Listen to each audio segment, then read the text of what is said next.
ఈరోజు మూసీ బ్యూటిఫికేషన్ మీద ముఖ్యమంత్రి గారు ఓ 5-స్టార్ హోటల్లో ప్రజెంటేషన్ ఇస్తున్నట్టుగా చూసాం. రాష్ట్ర ప్రజల పక్షాన, మూసీ పరిసర ప్రాంత ప్రజల పక్షాన ఒక బాధ్యతాయుతమైనటువంటి ప్రతిపక్షంగా మేము కొన్ని సూటి ప్రశ్నలు ప్రభుత్వానికి వేయదలుచుకున్నాం. ముఖ్యంగా మళ్ళీ చెప్తున్నాం, మూసీ పునర్జీవానికి బీఆర్ఎస్ పార్టీ వ్యతిరేకం కాదు. మేము కేవలం మూసీ ముసుగులో బ్యూటిఫికేషన్ పేరు మీద రేవంత్ రెడ్డి చేస్తున్న లూటిఫికేషన్కు మాత్రమే వ్యతిరేకము. మూసీ పేరిట లక్షలాది మంది ప్రజల రోడ్డు మీద వేయడానికి మేము వ్యతిరేకము. వేలాది ఇండ్లు కూలగొట్టి లక్షలాది మంది ప్రజల్ని నిరాశ్రయులు చేయడానికి బీఆర్ఎస్ పార్టీ వ్యతిరేకము.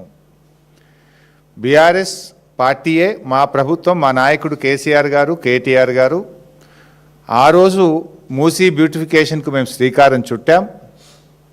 ఒక్క ఇల్లు కూల్చకుండా, మూసీలోకి మురికి నీరు రాకుండా మేము ప్రణాళికలు రచించాం. దాదాపు 4,000 కోట్లు ఖర్చు పెట్టి 32 ఎస్టీపీలు కట్టింది బీఆర్ఎస్. కాళేశ్వరం ప్రాజెక్టు ద్వారా గోదావరి నీళ్లను తెచ్చి మూసీలో వేసి ఆ మూసీని శుద్ధి చేయాలని ప్రణాళికలు రచించింది బీఆర్ఎస్. సో మీరు దాన్ని కొనసాగించండి. కానీ ఈరోజు రేవంత్ రెడ్డి గారి ప్రభుత్వం మూసీ ముసుగులో రియల్ ఎస్టేట్ వ్యాపారం చేయడాన్ని, మూసీ ముసుగులో పేదల ఇండ్లు కూల్చడాన్ని, మూసీ ముసుగులో లూటిఫికేషన్ను మాత్రమే బీఆర్ఎస్ వ్యతిరేకిస్తుంది. We are not against Musi reservation. Again and again we are clarifying. Now coming to the point. ఇలా ముఖ్యమంత్రి గారిది ఎట్లయిపోయిందంటే పరిస్థితి ఒక తుగ్లక్ పాలనలాగా ఉంది రేవంత్ రెడ్డి పాలన. ఒకసారి మూసీ సుందరీకరణ అంటాడు, ఒకసారి మూసీ ప్రక్షాళన అంటాడు, ఇంకొకసారి మూసీ పునర్జీవము అంటాడు. అసలు ఏంది నువ్వు చేస్తుంది?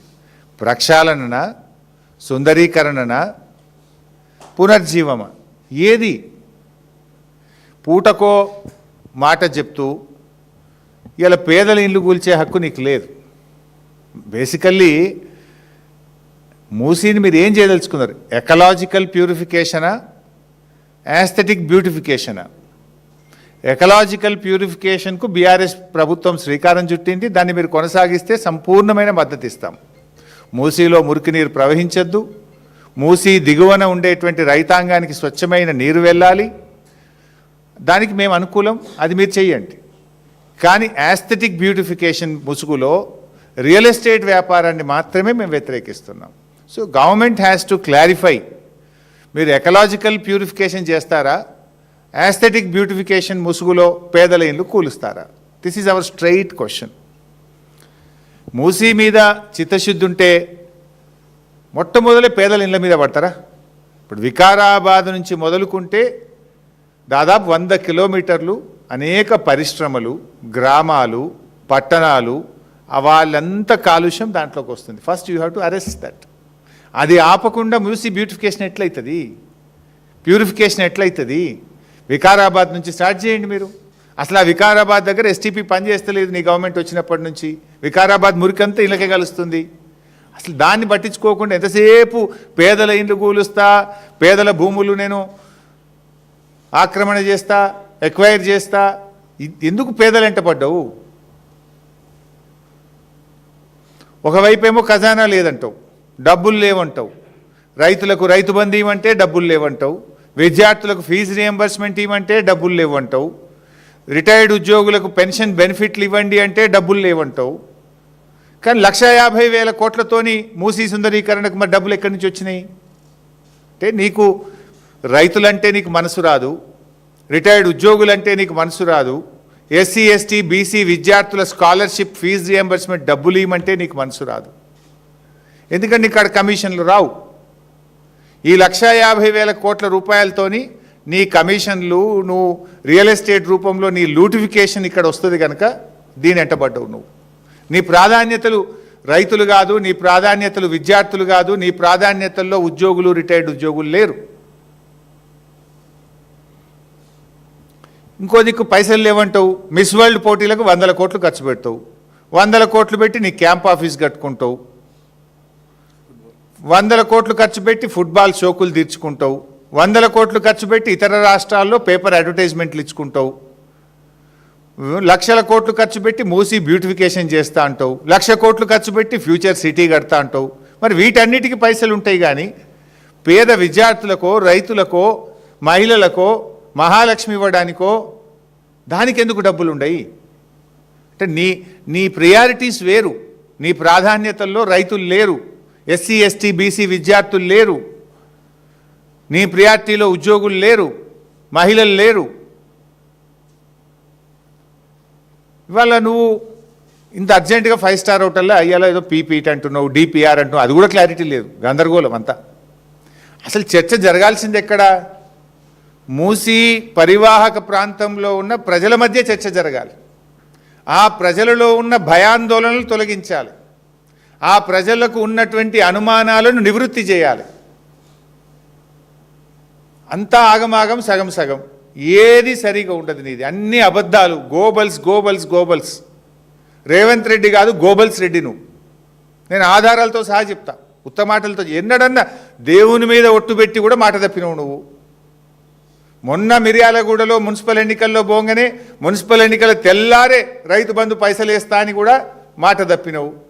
నువ్వు మనిషిగా ఒక మాట మీద ఉండేటువంటి ఇది నీకు జీవితంలో లేదు, రాదు. నీకేదో వెనకట శాపం ఉన్నట్టుంది. నిజాలు మాట్లాడడు రేవంత్ రెడ్డి అనే ఒక శాపం మీద ఉన్నట్టుంది. అబద్ధాలు తప్ప నువ్వు ఎన్నడూ జీవితంలో నిజాలు మాట్లాడవు. నువ్వు మూసీని నిజంగా శుద్ధి చేయాలి, మూసీలోని మురికిని పారదోలాలంటే నువ్వు ఎస్టీపీలు ఫాస్ట్ గట్టు. గోదావరి నీళ్ళని తెచ్చి, కాళేశ్వరం నీళ్ళని తెచ్చి మూసీలో నీళ్లు వెయ్యి. మూసీలో కలుస్తున్న ఇండస్ట్రీస్ ఏవైతున్నాయో, కలుషిత నీరు వదులుతున్నటువంటి పరిశ్రమలను గుర్తించి వాటిని షిఫ్ట్ చేసేయడానికి ముందు ప్రయత్నం చెయ్యి.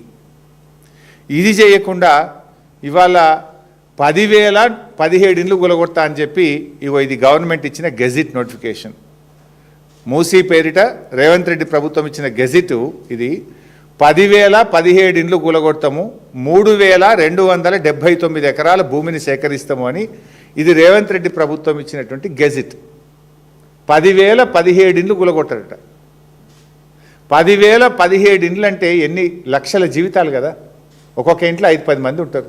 ఒక్కొక్క ఇల్లు 3 అంతస్తులు ఉంటుంది. ఫస్ట్ ఫ్లోర్లు ఉంటారు, సెకండ్ ఫ్లోర్లు ఉంటారు, థర్డ్ ఫ్లోర్లు ఉంటారు. అంటే 1,00,000 జీవితాల్ని కూలుస్తా అంటున్నావు నువ్వు. ఇప్పటికే హైడ్రా పేరు మీద 1,00,000 జీవితాలు కూల్చినావు. ఇప్పుడు మూసీ పేరు మీద ఇంకో 1,00,000 జీవితాలు కూల్చడానికి నువ్వు తయారైనవు. It is the government gazette, నేను చెప్తలేను. 10,017 ఇండ్లు. గాంధీ విగ్రహం పెట్టడానికి 10,017 ఇండ్లు కూల్చడం అవసరమా? మూసీ నదిని శుద్ధి చేయడానికి ఈ 10,017 ఇండ్లు కూల్చడం అవసరమా? మూసీ శుద్ధి చేయడానికి ఈ 3,279 ఎకరాల భూసేకరణ అవసరమా? అసలు ఏంది, నువ్వు మూసీ శుద్ధి చేస్తావా, రియల్ ఎస్టేట్ వ్యాపారం చేస్తావా? మూసీ శుద్ధి చేయడానికి 3,279 ఎకరాలు ఎందుకు మేము అడుగుతా ఉన్నాం. అంటే నీకు ఒక విజన్ లేదు, నీకు ఒక ప్రణాళిక లేదు, నీదంతా రియల్ ఎస్టేట్ వ్యాపారం. రియల్ ఎస్టేట్ దందా కోసమే పాపం పేద మధ్యతరగతి ప్రజల ఇండ్ల మీద పడ్డావు నువ్వు. నీదంతా కూడా దోపిడి వ్యవహారం. ఇవాళ నీ గెజిటే చెప్తుంది కదా. ఇవాళ మనం రోజు ఈ గత నెల రోజుల నుంచి టీవీ చూస్తూ ఉంటే అక్కడ గల్ఫ్లో యుద్ధం జరుగుతూ ఉంది. ఇరాన్ గల్ఫ్ యుద్ధంలో అక్కడ రాకెట్లు పడతా ఉంటే, ఇండ్లు కూలిపోతూ ఉంటే మనకు బాధ అవుతూ ఉంది. ఆ యుద్ధంలో అక్కడ బాంబులతోని ఇండ్లు కూలిపోతూ ఉంటే ఇక్కడ రేవంత్ రెడ్డి ఏమో బుల్డోజర్లు పెట్టి ఇల్లు కూలుస్తూ ఉన్నాడు. హైడ్రా పేరిట, మూసీ పేరిట. ఏ యుద్ధం లేదు కానీ రేవంత్ రెడ్డి బుల్డోజర్లు ఇక్కడ పేదల ఇండ్లు కూలుస్తూ ఉన్నాయి. పేదల మీద రేవంత్ రెడ్డి బుల్డోజర్లతో యుద్ధం చేస్తూ ఉన్నాడు.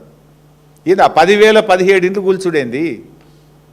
మూసీ నదిని శుభ్రం చేయడానికి 10,017 ఇండ్లు కూల్చాల్సిన అవసరం ఏంది అని సూటిగా అడుగుతూ ఉన్నాం.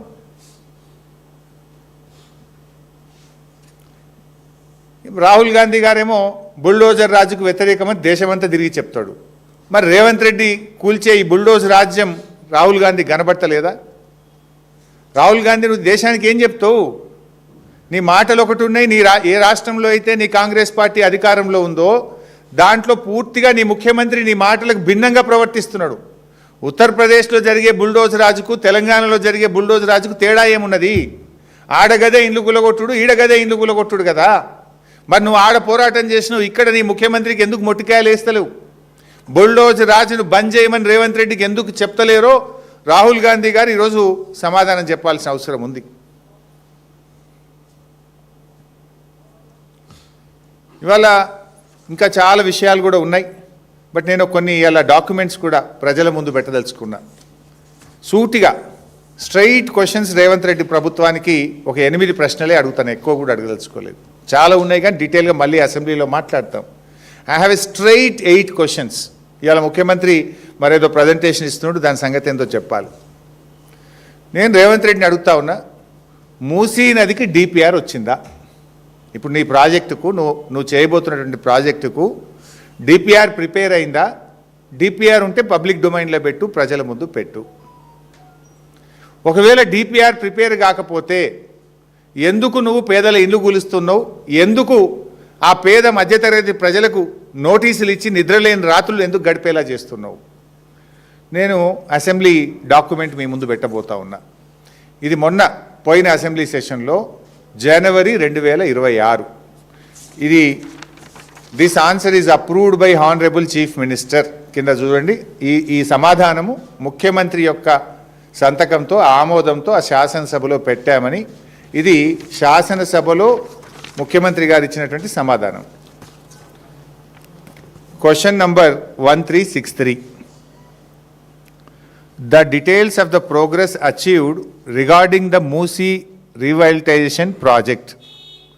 ఇందులో ఆన్సర్ ఏమంటారంటే, the consortium will study, plan, analyze, design, prepare and submit the following DPR in 18 months from Usman Sagar to Gauravelli and Himayat Sagar to Bapu Ghat. Himayat Sagar to Bapu ghat DPR ఇవ్వడానికి 18 నెలలు పడుతుంది అని ముఖ్యమంత్రి గారు అసెంబ్లీలో ఇచ్చిన సమాధానం. ఎప్పుడు ఇచ్చిన? మొన్న జనవరిలోని. ఇప్పుడు నెల రోజుల కింద, 2 నెలల కింద ప్రభుత్వం ఇచ్చిన సమాధానం ఇది. బాపు ఘాట్ నుంచి హిమాయత్ సాగర్ వరకు డిపిఆర్ ఇవ్వడానికి 18 నెలలు పడుతుంది, మేము ఒక కన్సార్షన్కి ఇచ్చినాము అని ప్రభుత్వం సమాధానం చెప్పింది. అంటే నీ డిపిఆర్ రావడానికే ఇంకా 18 నెలలు పడుతుంది. డిపిఆర్ఏ రాకుండా పేదలకు ఎట్లా నోటీసులు ఇచ్చినావు? డిపిఆర్ రాకుండా ఇండ్లు ఎట్లా కూలగొడుతున్నావు? అసలు నీ డిపిఆర్లో ఏమున్నదో తెలియదు కదా. డిపిఆర్ ఏమనిస్తుంది ఏజెన్సీ? ఎంత బఫర్ ఉండాలి, ఎట్లా గాంధీ స్టాచ్యూ కట్టాలి, ఎంత దూరం ల్యాండ్ ఎక్వైర్ చేయాలి, అవన్నీ బేసిక్ థింగ్స్ ఎక్కడొస్తాయి? డిపిఆర్లో వస్తాయి. There is no DPR at all. DPR రావడానికే 18 నెలలు పడుతుంది అని అసెంబ్లీలో నువ్వే సమాధానం చెప్పినవు. డిపిఆర్ లేకుండా ఎందుకు పేదలకు నోటీసులు ఇచ్చినావు? ఎట్లా, ఏ బేసిస్లో నోటీసులు ఇచ్చినావు? డిపిఆర్ఏ లేకుండా 10,017 ఇండ్లు కూలుస్తాము అని గెజిట్ నోటిఫికేషన్ ఎట్లా ఇచ్చినావు? వితౌట్ డిపిఆర్ నువ్వు ఈ నంబర్ ఎట్లొచ్చింది? 10,017 ఇండ్లు కూలుస్తాము అనే నంబర్ ఎట్లొచ్చింది వితౌట్ డిపిఆర్? దీనికి సమాధానం చెప్పాలి. నీ డిపిఆర్ 18 నెలలకు వచ్చేది ఉంటే ఇప్పుడే ఆ పేదలకు ఎందుకు నోటీసులు ఇస్తున్నావు? ఎందుకు బుల్డోజర్లు పంపుతున్నావు? ఎందుకు ఆ ప్రజలకు నిద్ర లేకుండా చేస్తున్నావు? ఎందుకు ఆ పేదల ఇండ్లు చాదర్ఘాట్లో 300 ఇండ్లు కూల్చినావు? దీనికి సమాధానం చెప్పు. This is my question number 1. Question number 2, అసలు మూసీలో నువ్వు చేసేది ఏంది? మూసీ నది ప్రక్షాళన చేస్తావా? మూసీ సుందరీకరణ చేస్తావా? మూసీ పునర్జీవన్ చేస్తావా? What is that you are going to do? Please clarify. Is it ecological purification or aesthetic beautification? ఏం చేస్తారు మూసీలో మీరు? ప్యూరిఫికేషనా, బ్యూటిఫికేషనా? ప్రజలకు చెప్పు. ప్యూరిఫికేషన్కు మేము సహకరిస్తాం. We are with you, we will support the government. If it is beautification, if it is lootification, if it is demolishing the houses, we will not support. We will not support. You please clarify. ఏం చేస్తావు అసలు మూసీలా? పునర్జీవమా, శుద్ధి చేయడమా, సుందరీకరణ? ప్రజలకు స్పష్టత ఇవ్వాలని చెప్పి నేను ప్రభుత్వాన్ని కోరుతా ఉన్నాను. Number 3, my question number 3. Chandrababu Naidu టైంలో స్టార్ట్ అయింది నందనవనం పేరిట ఈ మూసీ. అప్పుడు స్టార్ట్ అయింది. సరే, అందరు ముఖ్యమంత్రులు వారి ప్రయత్నాలు చేశారు. అసలు బఫర్ ఎంత? ఒక ప్రభుత్వం బఫర్ 9 మీటర్లని ఇచ్చింది, ఒకరు 30 మీటర్లని ఇచ్చారు, ఒకసారి 50 మీటర్లని ఇచ్చారు. ఇప్పుడు రేవంత్ రెడ్డి బఫర్ 100 మీటర్లు అంటుండు. అంటే ఈ బఫర్ 100 మీటర్లు పెట్టడానికి is there any scientific study? బఫర్ని ఎలా నిర్ణయించారు 100 మీటర్లని? దీనికి ఏమైనా సైంటిఫిక్ స్టడీ ఉందా? ఉంటే ఆ స్టడీ బయట పెట్టండి, వివరాలు బయట పెట్టండి. How do you decide 100 metres? ఇంకొక ఇష్యూ కూడా ఉంది మూసీలో, మనం చూస్తాం అప్పుడప్పుడు వెళ్ళినప్పుడు. మూసీ ఒక దగ్గర 200-300 మీటర్లే ఉంటుంది, ఒక దగ్గర కిలోమీటర్ ఉంటుంది. నువ్వు ఎక్కడి నుంచి 100 మీటర్లు అంటున్నావు? 300 మీటర్లు ఉన్న కాడ నది మధ్య నుంచి 100 మీటర్లు అంటావు. మూసీ ఎరోడై అంటే ఏమైందంటే నది ప్రవహించి కొన్ని చోట్ల ఆ పక్కన ఉండే సాయిల్స్ ఎరోడైపోయి అది కిలోమీటర్ అయింది. మరి కిలోమీటర్ ఉన్న దగ్గర కూడా బండు నుంచి 100 మీటర్లు అంటవా? 300 మీటర్లు ఉన్న దగ్గర కూడా బండు నుంచి 100 మీటర్లు అంటవా? అసలు ఆ 100 మీటర్లు ఎట్లా డిసైడ్ చేస్తావు? ఎక్కడి నుంచి డిసైడ్ చేస్తావు? ఫస్ట్ ఆఫ్ ఆల్ అసలు 9 మీటర్ల నుంచి 100 మీటర్లకు పెంచడానికి what is the scientific study? Analysis ఏందో చెప్పు, బేసిస్ ఏందో చెప్పు. అండ్ అది ఎలా కొలుస్తావు? మూసీ ఒక దగ్గర 300 ఉంది, ఒక దగ్గర కిలోమీటర్ ఉంది. How do you take that 100 metres? 300 అనే బేసిస్ తీసుకొని పోతే చాలా చోట్ల ఇండ్లు బచాయించిపోతాయి. మరి ఒక చోట కిలోమీటర్ ఉంది, కిలోమీటర్ ఉన్న దగ్గర కూడా ఆ బార్డర్ నుంచి 100 మీటర్లు డిసైడ్ చేస్తావా? How do you decide? Please clarify. This is number 3. Number 4, ఈ మూసీకి సంబంధించిన ఏదైనా ఒక నదిని మనము చేయాలనుకుంటే, ఒక ప్రాజెక్టు నిర్మించాలనుకుంటే ఒక 100 సంవత్సరాల డేటా తీసుకొని అనాలిసిస్ తీసుకొని చేస్తూ ఉంటాం. మరి మూసీకి సంబంధించి గత 100 సంవత్సరాల్లో హైడ్రోలాజికల్ స్టడీస్ కానీ ఫ్లడ్ వాటర్ స్టడీస్ కానీ ఏమన్నా చేశారా? చేస్తే ఆ వివరాలు ప్రజల ముందు పెట్టండి. ఇప్పుడు ఎందుకంటే ఒక నదిని మనం పునర్జీవం చేయాలంటే దాని ఫ్లడ్ ఎంత, దాని 100 సంవత్సరాల్లో హైయెస్ట్ ఫ్లడ్ ఎప్పుడు వచ్చింది, లోయెస్ట్ ఫ్లడ్ ఎప్పుడు వచ్చింది, ఫ్లడ్ను ఎట్లా మనం కంట్రోల్ చేయాలి అని దానికి ఏమైనా స్టడీస్ ఉన్నాయా? Please keep it in the public domain. Hydrological studies, flood water studies, గత 100 సంవత్సరాల రిపోర్ట్ ప్రజల ముందు పెట్టండి. And one more important point, number 5. అంటే ఈ ముఖ్యమంత్రిని నమ్మలేం. ఇందాకన్నా చూసారా, ఈయనకేదో శాపం ఉన్నట్టుంది, నిజాలు చెప్పడు. పూర్వజన్మలో ఏదో శాపం ఉన్నట్టుంది రేవంత్ రెడ్డికి. అబద్ధాలు తప్ప ఆయనకు నిజాలు చెప్పడం రాదు అని నేను ఉత్తగా అనట్లేదు.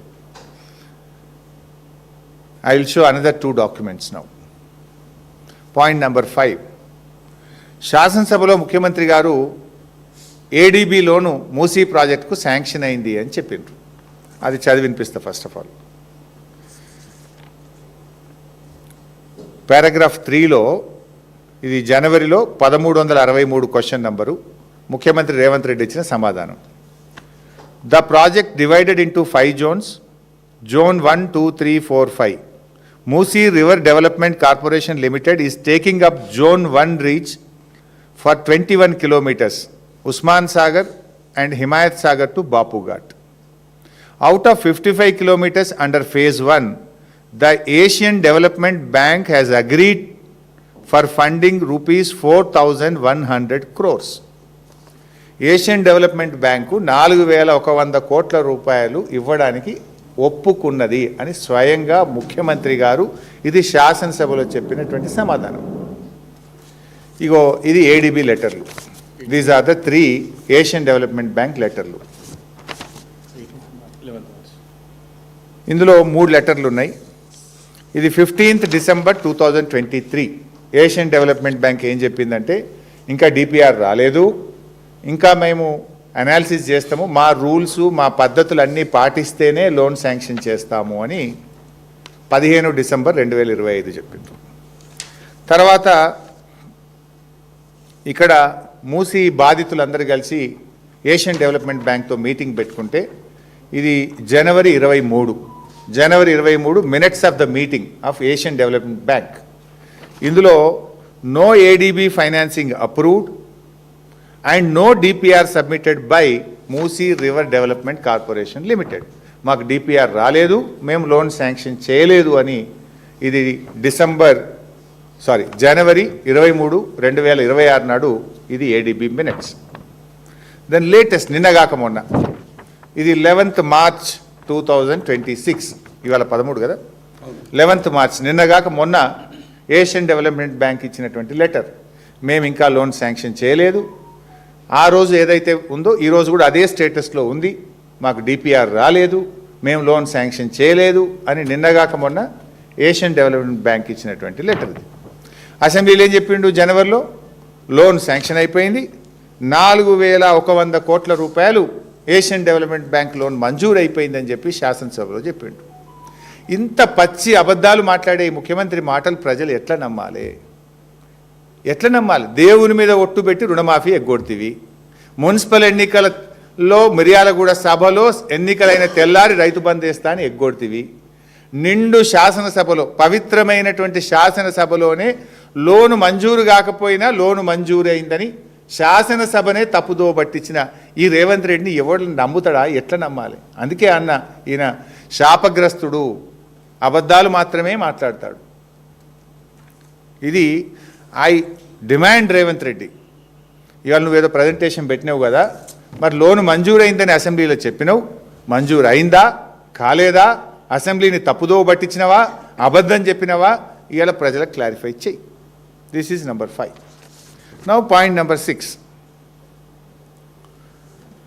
ఇప్పటికే చాదర్ఘాట్లో 300 ఇళ్ళు కూల్చినావు మూసీ పేరు మీద.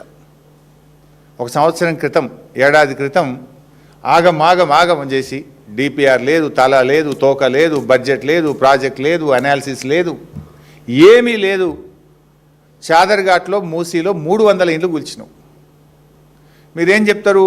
2013 యాక్ట్కు మేమే ఛాంపియన్లము, 2013 యాక్ట్ను మా కాంగ్రెస్ పార్టీ తెచ్చింది, పేదలకు న్యాయం చేస్తుంది అని మాట్లాడినావు. ఇప్పుడు మొన్న మహిళా దినోత్సవం రోజు రేవంత్ రెడ్డి మళ్ళీ ఒక మాట మాట్లాడినాడు. ఏమన్నాడు? అదేంది అపార్ట్మెంట్స్, మధురిడ్జ్ అపార్ట్మెంట్ వాళ్ళకు నేను 7 ఎకరాలకు 7 ఎకరాలు ఇస్తా, ఇంతకంటే మంచి ఇల్లు కట్టిస్తా, వాళ్ళని దోలిస్తా అని స్పీచ్లో చెప్పినాడు. మరి ఇప్పటికే కూలగొట్టిన 300 మందికి ఏమి ఇచ్చినావో చెప్పు. ఆల్రెడీ చాదర్ఘట్ల ఇదే మూసీ ప్రాజెక్టులో 300 ఇళ్ళు కూలగొట్టినావు కదా, ఆ కూలగొట్టిన 300 మందికి 300 ఇళ్లకు కేసీఆర్ గారు కట్టించిన డబుల్ బెడ్రూమ్లలో దోలినావు మామ అనిపించినావు. 2013 చట్టం ఏం చెప్తుంది? ఒక్కొక్కరికి ప్రతి మేజర్కు 18 ఏళ్ళు నిండిన ప్రతి ఒక్కరికి ఒక పక్కా ఇల్లు ఇవ్వాలి, ప్రతి ఒక్కరికి వేజ్ కంపెన్సేషన్ లాస్ కింద 7.5 లక్షల రూపాయలు ఇవ్వాలి, ట్రాన్స్పోర్ట్ ఛార్జెస్ ఇవ్వాలి, ఇట్లా రకరకాల మొత్తంగా ఒక కుటుంబానికి 18 ఏళ్ళు నిండిన ప్రతి ఒక్కరికి 15 లక్షలు వస్తాయి. House site, house and 15 lakhs రావాలి. మేము ఇచ్చినాం మల్లన్న సాగర్ ప్రాజెక్టులో. మరి నువ్వేమిచ్చినావు చెప్పు నాకు. నిన్ను ఎట్లా నమ్మాలి? కూలగొట్టిన 300 మందిని తీసుకుపోయినావు, రాత్రి బుల్డోజర్లు పెట్టి కూలగొట్టినావు, ఆయనత బండ్లు ఎక్కించినావు, తీసుకుపోయి కేసీఆర్ గారు కట్టిన డబుల్ బెడ్రూమ్లలో తోలినావు. 2013 చట్టం ఏం చెప్పింది? విత్ సెలబుల్ రైట్స్, అమ్ముకునే శాశ్వత హక్కులతో కూడిన ఇంటి స్థలము, ఇల్లు నిర్మించి సకల వసతులతో ఇవ్వాలి. కరెంటు, మంచినీళ్ళు, రోడ్డు, మోరీ, హాస్పిటలు, బడి, గుడి అన్నీ పెట్టి ఇవ్వాలి. నువ్వేమైనా ఇచ్చినావు వాళ్ళకు? ముగ్గురిని, ఆ 300 మందిని 3 దిక్కులు కొట్టేసినావు. ఆడో 50 ఇండ్లు ఖాళీ ఉంటాయి, 50 మందిని ఒకడు తోలినావు, ఒకడు 100 మందిని తోలినావు, ఒకడు 20 మందిని తోలినావు. వాళ్ళకి సొంత ఇంటి స్థలము లేదు, ఇల్లు గట్టి ఇవ్వలేదు, ఏది లేకుండా ఉపాధి లాస్ ఇవ్వలేదు, 1 రూపాయి సాయం చేయలేదు. 300 మంది బతుకులు ఆగం చేసి పారేసినావు, బెదిరించినావు, భయభ్రాంతులను పెట్టి, పోలీసులను పెట్టి 300 కుటుంబాలను ఆగం చేసినావు ఇదే మూసీ ప్రాజెక్టులో. నువ్వు ఆ మొదలు ఏడాది కింద కూలగొట్టిన 300 మందికే నువ్వు ఈ రోజుకి ఏం చేయలేదు కదా, నువ్వు రేపు చేస్తావని ఎట్లా నమ్మాలి? నీ మాట మీద అసలు ఒక్కటన్నా నిజం మాట్లాడితే కదా. How should we believe you? నిన్ను ఏ రకంగా నమ్మాలి? అంటే రేవంత్ రెడ్డి పచ్చి అబద్ధాలు మాట్లాడతాడు. రేవంత్ రెడ్డి గారు పచ్చి అబద్ధాలు మాట్లాడతాడు. ఎందుకు ఈ మాట చెప్తున్నా అంటే, నువ్వు ఇప్పుడు మధు రిడ్జ్ అపార్ట్మెంట్స్ వారికి నువ్వు ఇస్తా అన్నావు, మరి కూలగొట్టే 300 మందికి వేయాలి కదా, నువ్వు రేపు వాళ్ళకి ఇస్తావని గ్యారెంటీ ఏంది? ఈ 17 ఇండ్లను ఏం చేస్తావు కదా, నువ్వు ఎన్నడూ ఒక మాట మీద నిలబడితే కదా నీ జీవితంలో. ముఖ్యమంత్రిగా 2 ఏళ్ళు 3 నెలలు పూర్తి చేసుకున్న నువ్వు ఏ రోజన్నా ఏ ఒక్క మాట మీద నిలబడితే కదా నేను నమ్మేది. మాట తప్పని మనిషిగా కేసీఆర్ పేరు తెచ్చుకుంటే మాట తప్పడమే నా నైజంగా రేవంత్ రెడ్డి పేరు తెచ్చుకున్నాడు. సో ఆ 300 మందికి నువ్వు ఏం చేసినావో చెప్పు. ఫస్ట్ ఆఫ్ ఆల్ ఆ 300 మందికి 2013 చట్టం అమలు చేసినవా, పాత ఇంటికి కంపెన్సేషన్ ఇచ్చినవా, కొత్త ఇల్లు సెలబుల్ రైట్స్తో అందించినవా, వేజ్ లాస్ కింద రావాల్సిన డబ్బు ఇచ్చినవా, 18 సంవత్సరాలు నిండిన ప్రతి ఒక్కరికి న్యాయం జరిగిందా? You answer the question. నువ్వు ఆ కూలగొట్టిన 300 మందికే ఇప్పుడు రోడ్డు మీద పడేసినావు. ఏడాదైనా అతి గతి లేదు, దిక్కు లేదు. రేపు కూలగొట్టే 10,000 ఇండ్లని ఏం చేస్తావో అని ఆ ప్రజలు భయపడడంలో, ఆందోళన చెందడంలో న్యాయమే కదా. నిన్ను ఎట్లా నమ్మాలి నీ మాటల్ని? You answer this today. ఇది పాయింట్ నెంబర్ 6. నా పాయింట్ నెంబర్ 7.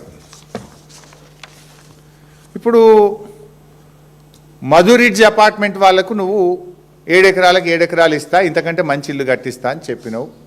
మొన్న ఉమెన్స్ డే రోజు మాట్లాడినావు ఉపన్యాసంలో. అది అని నిజమెంత అనేది తర్వాత సంగతి. బట్ మై క్వశ్చన్ ఈజ్, ఇప్పుడు మధురిడ్జ్ ఒకటే కాదు కదా, నువ్వు ఇక్కడ 10,017 ఇండ్లు కూలుస్తా అని చెప్పి నువ్వే గెజిట్ ఇచ్చినావు. ఇట్లా 46 కాలనీలు ఉన్నాయి. ఆ మూసీ వెంట నువ్వు నోటీస్ ఇచ్చినవి, నువ్వు మార్కింగ్ ఇచ్చినవి 46 కాలనీలు ఉన్నాయి. మరి 46 కాలనీలకు కూడా అదే పద్ధతిలో స్థలం కేటాయిస్తావా? ఉన్న ఇల్లును ఉన్నది ఉన్నట్టుగా కట్టిస్తావా? కట్టిస్తే ఎక్కడ కట్టిస్తావు? ఈ మధ్య ఈయన కొత్తది నేర్చుకున్నాడు. ఎవడు పోయినా ఫ్యూచర్ సిటీ జాబ్ అంటుండు. మన జర్నలిస్టులు వైరట ఇళ్ల స్థలాలు ఇవ్వని ఫ్యూచర్ సిటీలు ఇస్తాపండి. అదేదో కేసీఆర్ గారు మొత్తం ఫార్మా సిటీ కోసం 13,000 ఎకరాలు సేకరించి పెడితే ఎవడు పోయినా, ఇక సినిమా వాళ్ళు పోతే ఫ్యూచర్ సిటీ పో, స్పోర్ట్స్ వాళ్ళు పోతే ఫ్యూచర్ సిటీ పో, ఎడ్యుకేషన్ ఏదో యూనివర్సిటీ పెడతామంటే ఫ్యూచర్ సిటీ జావ్, జర్నలిస్టులకు ఇళ్ల స్థలాలు ఫ్యూచర్ సిటీ జావ్. ఇప్పుడు వీళ్ళని కూడా ఫ్యూచర్ సిటీ జావ్ అంటావా? ఎమ్మెల్యేలు కూడా అని ఇస్తానట. మొన్న ఎవరు ఎమ్మెల్యేలు పోతే ఫ్యూచర్ సిటీలు ఇత్తపోండి అన్నట. అదేదో అప్పనంగా వచ్చినట్టు. మేము 5 ఏళ్ళు కష్టపడి ఫార్మా సిటీ వచ్చి ఓ 10 లక్షల మందికి ఉద్యోగాలు దొరకాలి, హైదరాబాద్లో కాలుష్యం తగ్గాలని ఎంతో విజన్తో కేసీఆర్ గారు ఆ రోజు ఆలోచన చేస్తే దాన్ని ఒక రియల్ ఎస్టేట్ అడ్డాగా మార్చిపడేసినావు. సో మై క్వశ్చన్ ఇక్కడ క్వశ్చన్ నెంబర్ 7, నువ్వు వీళ్ళకి ఎక్కడ ఒక మధురిడ్జ్కే ఇస్తావా, ఆ 46 కాలనీలకు ఇస్తావా? ఒక మధురిడ్జ్ అపార్ట్మెంట్కే ఇస్తావా? ఈ 10,017 ఇండ్లు ఏదైతే కూలుస్తా అని తెలంగాణ ప్రభుత్వం రేవంత్ రెడ్డి గెజిట్ ఇచ్చిండో ఆ 10,017 మందికి కూడా ఇళ్ల స్థలాలు ఇచ్చి అదే పద్ధతిలో ఇల్లు కట్టిస్తావా? కట్టిస్తే ఎక్కడ కట్టిస్తావో కూడా చెప్పాలి. ఎందుకంటే చాలామంది అక్కడ పేదవాళ్ళు ఉంటారు. 1 కిలోమీటర్ రేడియస్లో 2 కిలోమీటర్ల రేడియస్లో పనికి పోతుంటారు. నువ్వెక్కడో 30 కిలోమీటర్ల అవతల తీసుకుపోయి ఇల్లు కట్టిస్తా అంటే ఇక్కడ ఉండే వాల్యూ ఏంది, అక్కడ ఉండే వాల్యూ ఏంది? నెంబర్ 1. నెంబర్ 2, ఉపాధి లైవ్లీవుడ్ ఎఫెక్ట్ అయింది కదా. ఒక ఆయన ఆటో నడుపుతాడు, ఒక ఆయన స్కూల్లో చదువు చెప్పుకుంటాడు, ఒక ఆమె ఇంట్లో పోయి పని చేసుకుంటుంది, ఒకళ్ళు దుకాణంలో పని చేస్తారు, ఒకరికి బార్బర్ షాప్ ఉంటుంది, ఒకరికి ఇస్త్రీ దుకాణం ఉంటుంది. మరి వాళ్ళు నువ్వు ఎక్కడనో ఇస్తే వాళ్ళు ఎట్లా బతకాలి? మరి ఆ పక్కన ల్యాండ్స్ ఉన్నాయి, అవన్నీ అమ్ముకదొబ్బే ప్లాన్లు ఉన్నావు. ఇప్పుడు ఆల్రెడీ ఉస్మాన్ నగర్లో 100 ఎకరాలు యాక్షన్ పెట్టినావు. ఆ పక్కనే ఇప్పుడు మిగతా ల్యాండ్లన్నీ ఇప్పుడు యాక్షన్ పెట్టినావు. మరి వీళ్ళకు అక్కడ ఇస్తావా, ఎక్కడిస్తావు? ఒక మధు రిడ్జ్కే ఇస్తావా, 46 కాలనీలకు ఇస్తావా, ఈ 10,017 మందికి కూడా ఇస్తావా? ఇస్తే ఎక్కడిస్తావు? మొత్తం కట్టించిన తర్వాతనే వీళ్ళని షిఫ్ట్ చేస్తావా? అప్పటిదాకా వీళ్ళు ఇప్పుడే గూలగొడతావా? ఇల్లు కట్టి ఇళ్ళకి దోలినాక ఇది గూలగొడతావా? ముందే గూలగొడతావా? ముందే గూలగొడితే మరి వీళ్ళు ఎక్కడ ఉండాలి? ఆ కిరాయి ఎవరు కడతారు? వీటన్నిటికీ సమాధానాలు చెప్పాలి కదా. ఇది నేను అడుగుతలేను, ప్రజల్లో ఉన్న ఆందోళన.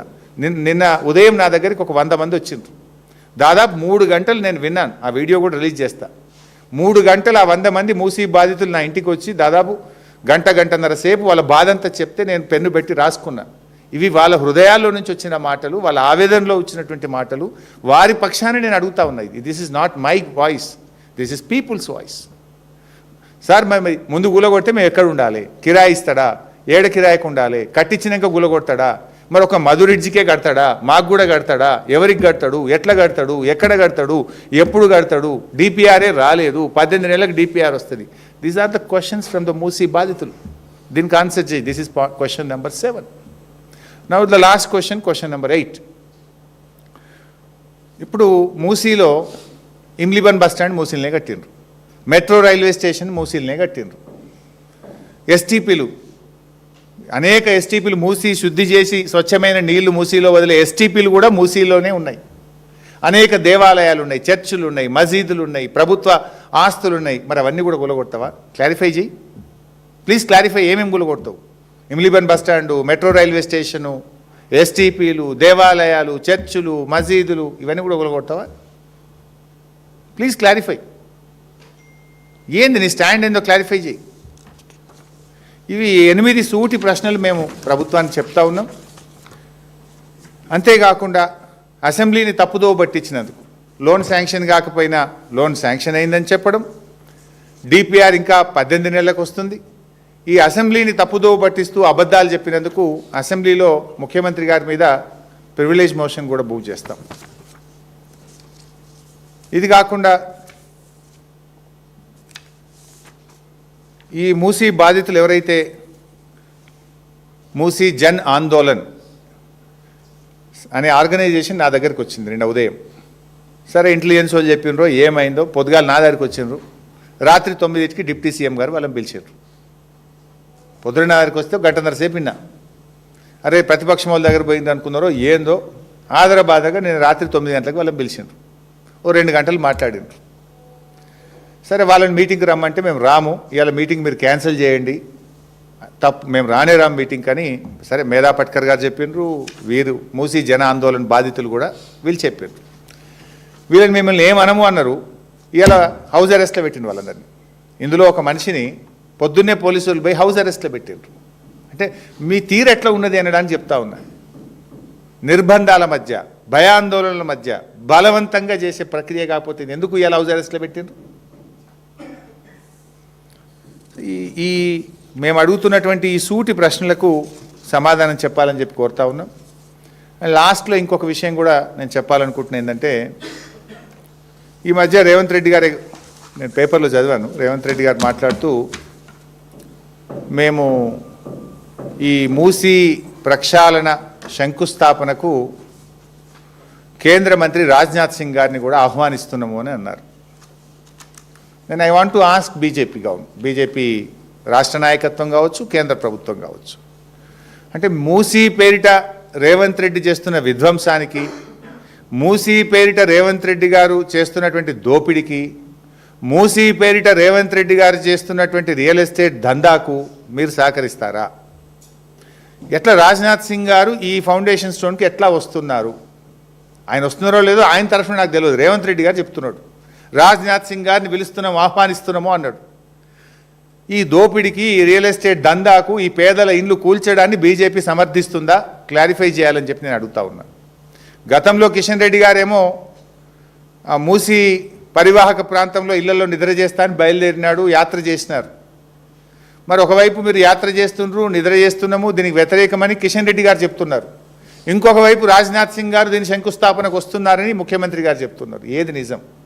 బీజేపీ మూసీ బాధితుల పక్షాన ఉంటుందా, ఈ దోపిడీ చేస్తున్న రేవంత్ రెడ్డి పక్షాన ఉంటుందో కూడా ప్రజలకు క్లారిఫై చేయాలి. ప్రజలకు పక్షాన నేను బీజేపీని కూడా అడుగుతా ఉన్నా. ఎందుకంటే దీనికి అనేక అనుమతులు కేంద్ర ప్రభుత్వం ఇవ్వాల్సి ఉంటుంది. ఎన్విరాన్మెంటల్ క్లియరెన్స్ కానీ, లేదా ఏదైనా world bank, Asian development bank, any external aid రావాలంటే కేంద్ర ప్రభుత్వం అనుమతి కావాలి. మరి కేంద్ర ప్రభుత్వం వీటికి అనుమతులు ఇస్తుందా? రాజ్నాథ్ సింగ్ గారు వచ్చి దీంట్లో పాల్గొంటారా? ఈ దోపిడిని బీజేపీ సమర్థిస్తుందా? ఈ పేదల బతుకులు విధ్వంసం చేయడాన్ని బీజేపీ సమర్థిస్తుందా, వ్యతిరేకిస్తుందా అనేది కూడా ప్రజలకు క్లారిఫై చేయాలని చెప్పి కోరుతూ థ్యాంక్ యూ.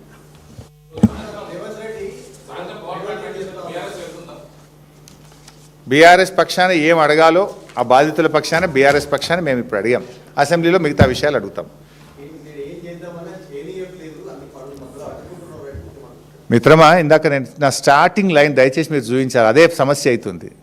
ఫస్ట్ నేనేం చెప్పినా, మేము మూసీ రిజర్వేషన్కు అనుకూలము, నది ప్రక్షాళనకు మేము అనుకూలము. ఇప్పుడు ఒకసారి మూసీ సుందరీకరణ అన్నావు, ఒకసారి మూసీ పునర్జీవము అన్నావు. ఇట్లా నువ్వు పూటకో మాట చెప్తున్నావు. మేమేమంటున్నాము, నది శుద్ధి చేయాలి, నదిలో స్వచ్ఛమైన జలాలు పారాలి. ఇది మా విధానము. మేము ఆ విధానానికి అనుకూలంగా మేము చర్యలు చేపట్టాం. దాన్ని నువ్వు కొనసాగించు. మూసీలో మురికి పారదోలడానికి మేము సిద్ధం. మూసీ శుద్ధి చేయడానికి 10,017 ఇళ్ళు కూల్చడానికి సంబంధం ఏంది? మూసీ శుద్ధి చేయడానికి 3,200 ఎకరాల సేకరణకు సంబంధం ఏంది అని అడుగుతున్నాం మేము. You clarify. We are for Musi శుద్ధి చేయడానికి. రీజనరేషన్కు మేము ఉన్నాం. We support. కానీ ఇండ్లు కూలిస్తే సపోర్ట్ చేయం. మూసీ ముసుగులో రియల్ ఎస్టేట్ వ్యాపారానికి సపోర్ట్ చేయం. ఆల్రెడీ మేము ఒక 5 కిలోమీటర్లు చేసినాం. మా కేటీఆర్ గారు, అప్పటి మూసీ రివర్ డెవలప్మెంట్ కార్పొరేషన్ చైర్మన్గా ఉన్న సుధీర్ రెడ్డి గారు ఒక ఇల్లు కూల్చకుండా 5 కిలోమీటర్లు మేము డెవలప్ చేసి చూపించాం. మొన్న కూడా మా వాళ్ళందరూ అక్కడికి వెళ్ళి ఆ ప్రోగ్రామ్ కూడా చేసి ఆ బ్యూటిఫికేషన్ కూడా చూపించారు. ఇప్పుడు కూడా చెయ్యి. అరే ఊకే ఇండ్లు కూల్చుడేంది విధ్వంసం. వాడ ఆ ఇరాను గల్ఫ్లో జరిగే యుద్ధం మీద ఇండ్లు కూల్చుడు ఎట్లుందో రేవంత్ రెడ్డిది గట్లే ఉంది. వాడు బాంబులతో కూలిస్తే వీడు బుల్డోజర్లతో కూలుస్తుడు. అంతే తేడా. Thank you.